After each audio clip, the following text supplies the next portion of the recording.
સ્વાગત છે મહાન ગુજરાત ન્યૂઝ ચેનલમાં। બનાસકાંઠામાં ભાજપના રોડ શોમાં દોડધામ મચી હોવાની ઘટના સામે આવી છે। રોડ શો દરમિયાન ભમરા ઉડતા નાસભાગ મચી હતી।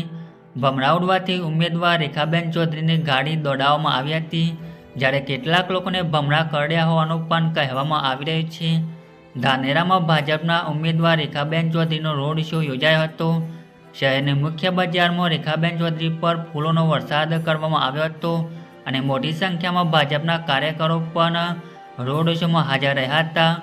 રોડ શોમાં ભમરા ઉડતા કાર્યકરો દોડધામ મચાવી હતી। ભાજપના ઉમેદવાર રેખાબેન ચૌધરીનો રોડ શો યોજાયો હતો, જેમાં રોડ શોમાં ડીજેના ઘોંઘાટથી ભમરા ઉડ્યા હોવાનું પણ અનુમાન છે।